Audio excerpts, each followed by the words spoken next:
Bah, à la télé, déjà, ils ont dit que c'était des jeunes qui avaient cambriolé une maison ou qui avaient fait un cambriolage et en fait qui s'étaient enfuis et que ça avait mal tourné en fait.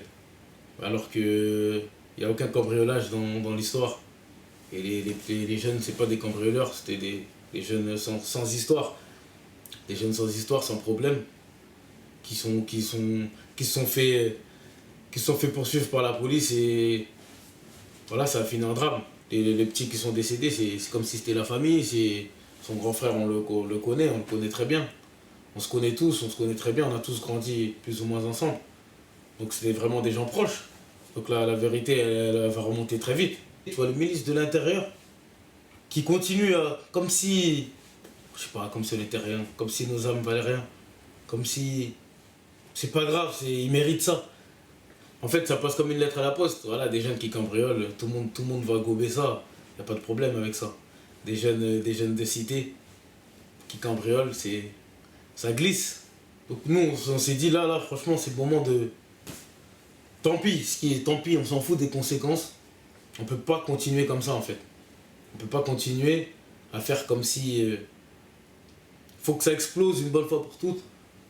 Et tant pis pour la suite. On s'est senti obligé de faire quelque chose. En gros, que s'il y a une injustice, que la désobéissance, c'est un devoir. Et une fois qu'on a commencé, et après, c'est parti pendant... On ne s'est plus jamais arrêté. Tous les jours, tous les soirs. Tous les soirs, on se battait. Pendant les émeutes, les gens ne couraient pas en fait. Ils étaient prêts à en venir aux mains. Si le CRS ou le policier dans le sens large, il était en face de toi. S'il voulait se battre, on allait se battre, quoi. Il n'y avait pas beaucoup de personnes qui couraient, etc. Et on criait aussi, ils criaient. Ah. Ils prenaient même nos trucs après. Parce que c'est nous, on criait pour se donner de la force. Et à la fin aussi, ils commençaient à crier comme nous. Ils commençaient à nous renvoyer des pierres. Là, tu voyez, on est pareil que vous êtes pareil que nous. On est des humains, c'est tout. C'est comme ça. Et à un moment, il y a quelqu'un qui a sifflé dans la gendarmerie. Et c'est là, à ce moment-là, ils ont commencé à charger. Ils ont commencé à courir et genre là, on a vu tout le monde a couru.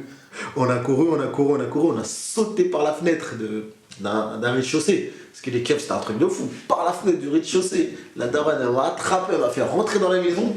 Le truc, on s'est posé dans le salon, nous a servi un thé. Alors, en fait, les portes, ils les laissent entrebâillées en fait. Ils laissent entrebâillées pour que s'il y a quelqu'un qui se fait courser, il peut rentrer dans la maison après, voilà quoi. Mais beaucoup pensaient que c'était justifié. Parce que je pense que chaque mère, chaque père s'est mis à la place des parents.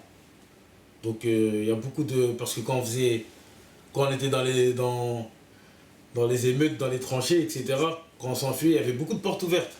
Genre là, je me rappelle, il nous a dit rentrez mes fils. Rentrez. Parce que c'est comme si... ce qu'on faisait, c'était noble. On s'en fout des conséquences, qui a raison, qui a tort. C'est la loi du talion, elle pourra y dent pour dent, mort pour mort, 100%. Le but c'était juste de faire passer un message et le but c'était pas de... On n'est pas venu pour tuer des gens ou pour faire... C'était de lui passer un message. Qu'on se laissera plus faire et qu'il y a un problème. Qu'il y a un problème mais... Après les joies, c'était pas la joie en fait, c'était plus, je sais pas, c'est comme si tout était remonté à la surface en fait. Chut, fais pas de bruit, ils sont là sur le côté. Ça fait déjà un bout de temps qu'on essaie de les sauter, les prendre par surprise, on va tout faire sauter. Ils veulent faire les coriaces, je te jure ça va péter.